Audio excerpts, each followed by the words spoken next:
Good morning, everyone. It's good to see you. My name is Jay Wang. I'm the director of the USC Center on Public Diplomacy, and we are very delighted to host this special forum, Challenges and Innovations in South Korea's Soft Power. And we are also very privileged to put this program together in partnership with the Ministry of Foreign Affairs of the Republic of Korea. And we have several leading experts this morning with us to discuss the role of public diplomacy in the current North Korea situation, and as well as some of the ongoing discussions that we've been having on digital diplomacy. And to get us started, let me invite my colleague, Professor Phil Sieb from USC Annenberg School, to introduce our keynote speaker. And Professor Sieb is a very well-known scholar in public diplomacy, and his latest book is The Future of Public Diplomacy. And Phil? Okay, thank you very much. Thank you all for being here this morning, and thank you particularly, Ambassador, for joining us. Being the public diplomacy ambassador for the Republic of Korea is a challenging job, I'm sure, these days. You operate in a very rough neighborhood. Your closest neighbor is dangerous and unpredictable, North Korea. Your closest ally, the United States, is also unpredictable. And I'm sure you have to calculate frequently just how tight an embrace you want to be in with the United States. And although we focus a lot on the relationship between the two Koreas at this time, really the biggest factor in the region is China. And so Korea's, the Republic of Korea's relationship with China and how you address that is extremely important. And also there are, of course, many other nations in the region, and one of the issues that I'm sure you've explored and perhaps you'll address today is the notion of collaborative public diplomacy, states working together, particularly vis-a-vis China. So it's a complicated job you have, and we appreciate your taking the time to come here and talk with us. So I give you Ambassador Enna Park. Good morning. Thank you for your warm welcome. It's a great honor and privilege to be here. And I'm very much grateful to the USC Public Diplomacy Center for giving me such a wonderful opportunity to introduce Korea's public diplomacy to distinguished experts on public diplomacy. I'd like to express my sincere thanks, appreciation to Mr. Jay Wang and Philip Sieb and other colleagues for preparation of this seminar. It's very timely to have this kind of seminar today, is because we have two challenges facing us. Most urgent task is North Korea nuclear program, and this one is a long-lasting one, but increasingly growing more serious. North Korean nuclear program seems to be at the tipping point. So how to tackle this problem is quite a serious challenge for both Korea and the United States. And the second issue for today is how to cope with the changing environment of diplomacy in the era of the fourth industrial revolution, which will bring fundamental change to the environment of diplomacy. So I'm quite sure that today's seminar will provide us with your wisdom and the suggestions which will help tackle these two challenges. So my remarks today will touch upon four parts. One is the concept of public diplomacy, then why public diplomacy matters in Korea, then public diplomacy and Korea's soft power. The last part will touch upon future direction of Korea's public diplomacy. Well, what is public diplomacy? You are the experts on public diplomacy, so you know about public diplomacy, the concept of public diplomacy, perhaps much better than me. To me, most appealing, very simple definition of public diplomacy is to win the hearts and minds of people. Then why, public diplomacy matters in Korea. You know, Korea's diplomacy has placed its utmost priority on security-centered four powers diplomacy, which are the United States, Japan, China, and Russia, mainly due to our geopolitical situation. However, Korea has realized that the growing necessity to implement the public diplomacy, adjusting itself to the changing environment of diplomacy, the network digital global citizen community, in which support from the foreign public becomes necessary to reach the goal of our foreign policies.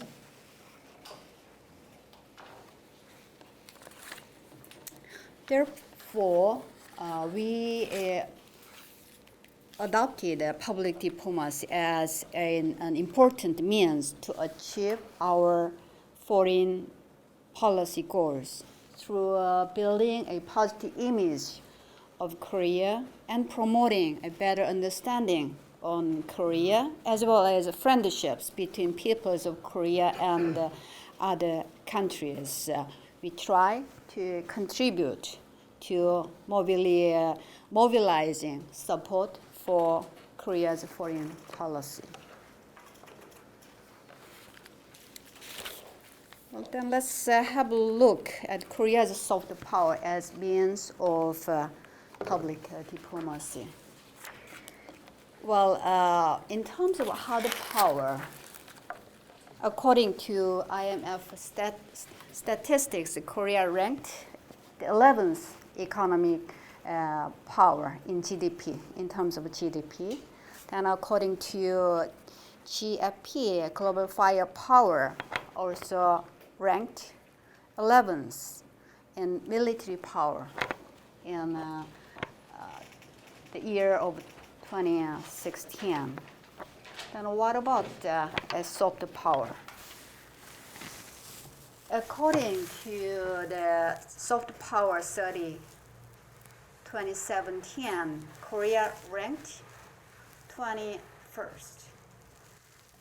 As you can see, Korea's soft power is relatively weak in comparison with its harder power.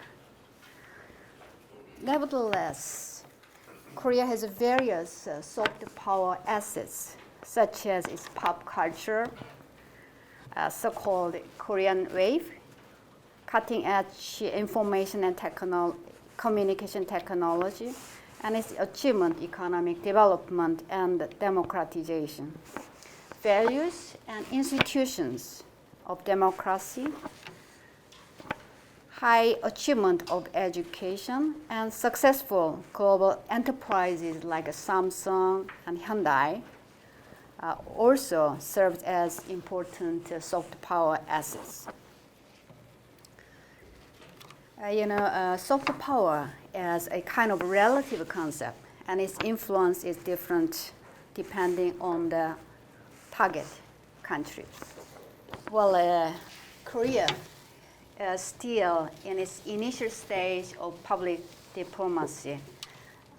Only in 2011 Ministry of Foreign Affairs designated public diplomacy as one of the three pillars of Korea's diplomacy alongside security diplomacy and economic diplomacy. Then we expanded the structure and organization of public diplomacy within the ministry.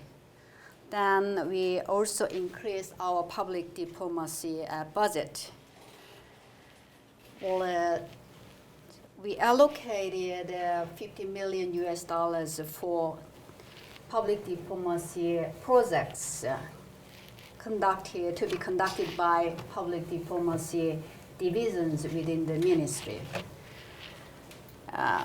Foreign Ministry has also its specialized public diplomacy specialized agency, which is the Korea Foundation, and we allocated $60 million for the Korea Foundation. Then, in addition to Korea Foundation, Korea has other specialized agencies like Sejong Institute, language specialized agency, then academies of Korea studies, and we have Korean cultural centers abroad. So the overall budget for public diplomacy activities about $160 million. Still, the budget is modest, and we are trying to increase the volume of budget. The main progress has been the enactment of the Public Diplomacy Act. The purpose of the act is to carry out government-wide, systematic, and integrated public diplomacy activities. Then how does Korea conduct its public diplomacy in real terms? We have public diplomacy activities in three sectors: culture, knowledge, and policy. First, with regard to culture-oriented public diplomacy, we approach different countries with customized cultural events and exchanges, utilizing certain set of soft power assets appealing to a specific target country. Some of our public diplomacy projects invite the foreign public to actively participate. The most popular one is the K-pop World Festival, and it's a K-pop and dance performance contest available for the contestants of all around the world to participate in. Just 2 weeks ago, I participated in the final round of World Festival myself in person, not as a contestant, but as a watcher. So I witnessed the popularity of K-pop in person. It was a fantastic opportunity. The second sector of our public diplomacy activities is about knowledge.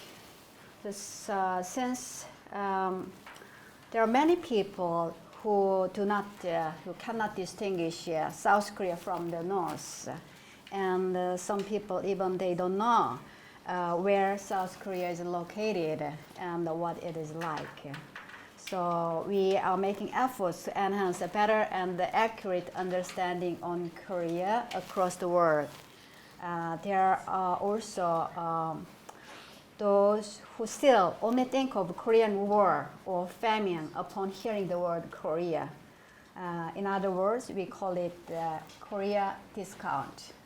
So thus, we are trying to increase awareness on Korea and correct any inaccurate information concerning our country, eventually to promote our national image as the so-called Korea premium. So we are trying to convert the Korea discount into the Korea premium. The third part of our public diplomacy in practice is a policy-oriented one. We have two-way communication on our government vision and policy with opinion leaders of major countries and the international community in order to create a favorable environment with regard to our foreign policy. Through this kind of dialogue, we try to make ourselves better understood while we listen to the views and opinions of others. Then we try to reflect those on our policies as appropriate. So it's a two-way communication, like today's seminar. In particular, to tackle the North Korea issue, we require not only cross-coordination between governments, but also concerted efforts of think tanks and opinion leaders of two countries. In this sense, today's seminar will pave the way for such concerted efforts. Taking this opportunity, I'd like to briefly mention the ROK's North Korea strategy. President Moon is resolute on exerting efforts to dissolve the Cold War structure in our region and to establish lasting peace on the Korean Peninsula by reinstating the Korean Peninsula peace process. The Korean government approach to the North is firm and seeks stronger pressure against provocations while leaving the door open to dialogue should North Korea change its course toward a peaceful and diplomatic solution. Since North has not been responding to our efforts to resume dialogue and only continuing to further its provocations, we have to no other choice but to maximize the level of sanctions and pressure. However, sanctions and pressure against North Korea are indeed diplomatic tools. They are not meant to collapse or bring down North Korea, but to bring them back to the negotiation table for serious denuclearization talks. As President Moon said, freezing nuclear program provocations will be the focus at the early stage, but the exit should be the ultimate denuclearization. We need active interest and support from the international community to reach this goal of achieving permanent peace on the Korean Peninsula, as well as the denuclearization of Korean Peninsula in a peaceful manner. So I call upon your support to this direction. My last part of presentation is about future direction of Korea's public diplomacy.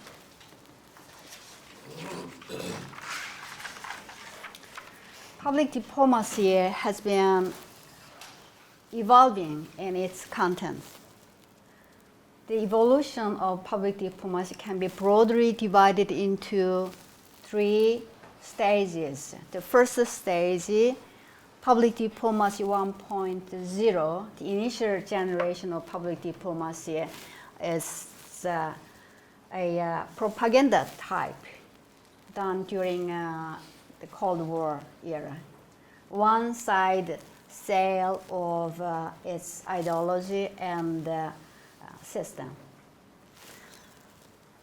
Public diplomacy 2.0 principally aim at showing the foreign public a country's appeal through interactive communication involving exchanges of culture, the arts, and people.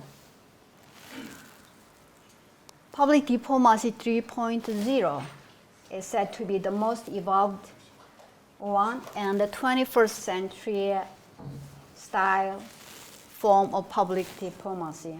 One of the biggest features of public diplomacy 3.0 activities is international contribution to the global public goods.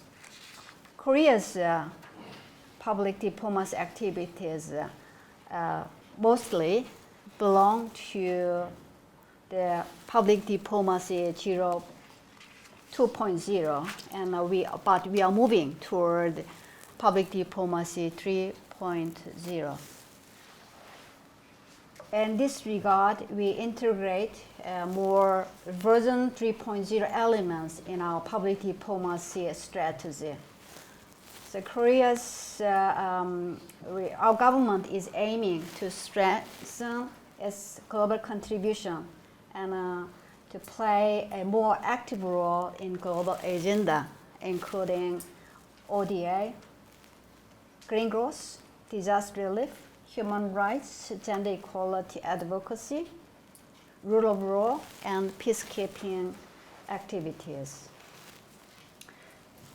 Korea achieved economic development and successfully transformed from a recipient to donor country, becoming a best example for developing countries.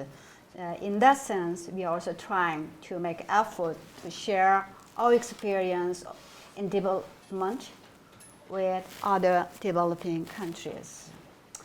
In addition, recently, the Institute for Global Engagement and Empowerment was established at Yonsei University with a view to leading SDG, Sustainable Development Goals, initiatives. And the former United Nations Secretary General Ban Ki-moon assumed the honorary chair of that institute. So I'm confident that there is great room for progress in Korea's public diplomacy, materializing the enormous potential of its new type of soft power.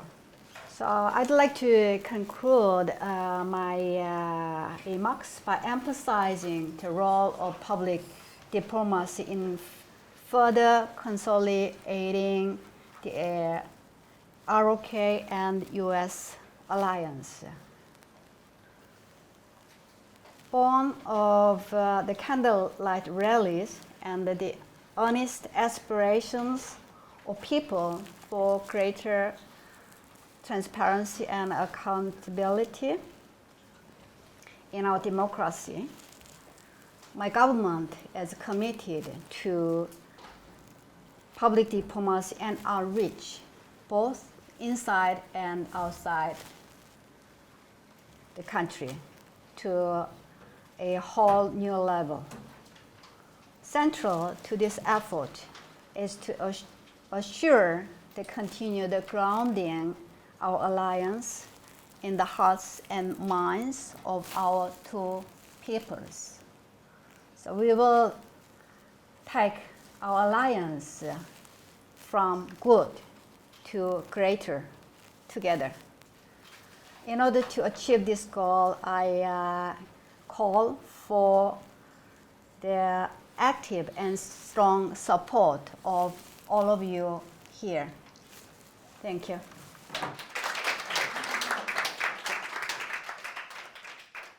A lot of people in the region looked to the Republic of Korea as sort of a leader of the community to counterbalance Chinese power.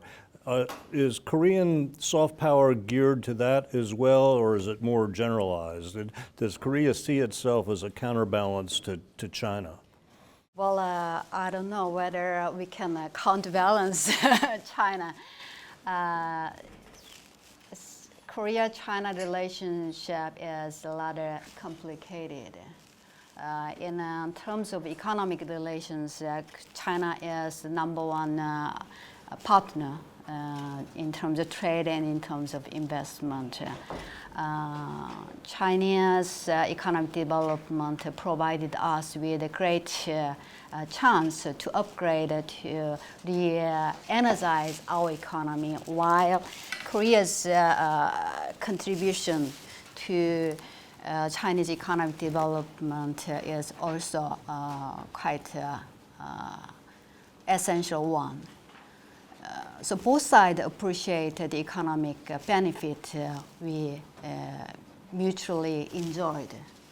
But in terms of political sense, the relationship is a lot complicated because of North Korea. And China still believes that North Korea has it remains as a strategic asset for China. That's why China has been quite reluctant to exercise pressure against North Korea nuclear program. How to counterbalance China? It's a big challenge. It could be as beyond our capability, perhaps. But Korea-China, we share some commonalities. In particular, our cultural tradition, ethics, the philosophy. However, our system, institutions, our values are quite different. How to approach China through public diplomacy is still quite challenging for us. So we would like to strengthen the historic bondage, solidarity with China, but at the same time, we try to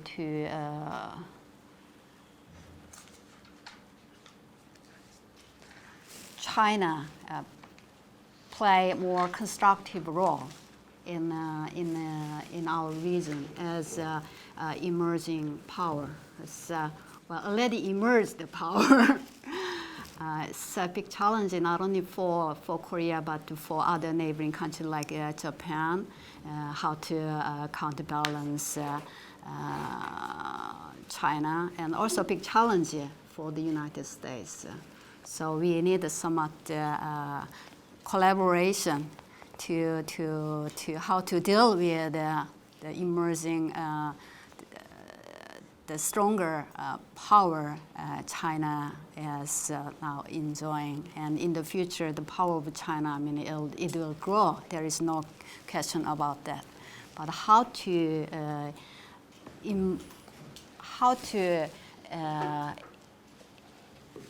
try to make China to play a more constructive role in the international community as a responsible member, is responsible leader in the community. It's a big task for all of us. I'm Rafiq Tosani from the RAND Corporation. My question concerns a number of initiatives that are going on within Korea that should be elements of your soft power and public diplomacy approach. And I wanted to know if you're accounting for these and how you're doing that. For example, you have a mayor of Seoul who's putting in place a number of human rights and equity initiatives that seem very interesting and don't seem to be matched by other things happening in Asia. So it seems like there's an advantage for Korea in this respect. You have, for example, the governor of Jeju Island who has a number of initiatives in green development. I'm just wondering, there must be much more. My knowledge is limited. How are you accounting for these? In conducting public diplomacy, and of course, foreign ministry is one of the main players.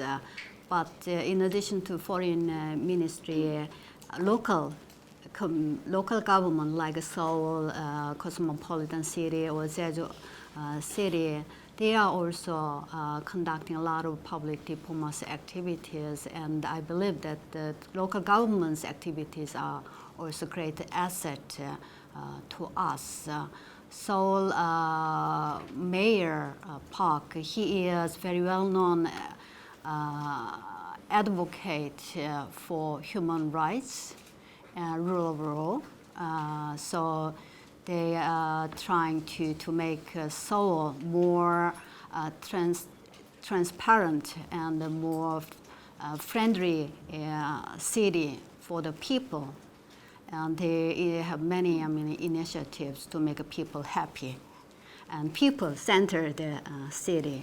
And as you mentioned, Jeju Island governor, he is trying to make Jeju Island as a clean island. So this kind of initiatives actually is very it's added value to us, and we encourage the local government to do more. In my presentation, I briefly mentioned that we enacted a law on public diplomacy to make a synergy among actors, including local government, more systematic approach. So we encourage all the local government to do more in public diplomacy, and our foreign ministry also provide them with logistic support for them. You said potential soft power. What's the definition? I don't know very well. Related to Korean identity. Please, yeah. Well, actually, I have to learn a lot from your side because our public diplomacy history is relatively short. We just made a formal initiative for public diplomacy in the year 2011. So still, we are in a learning stage. But when I talk about the new type of soft power, I mean that Korea has a potential to make more contribution to the global agenda. So far, our public diplomacy, the major means for public diplomacy is more cultural-oriented one. And now we will increase our contribution to global agenda. Then by contributing to the global society, we can upgrade Korea's national image and brand. That's the direction we are taking now. Okay, I promised to get you to the airport on time, and we will do that. Thank you for joining us. We appreciate hearing from someone who has such an important task ahead of her, and thank you for being here. Thank you for inviting me. And I look forward to more in-depth collaboration between our ministry and your center. Thank you. Thank you. Very Thank much. you. Yes. Thank you.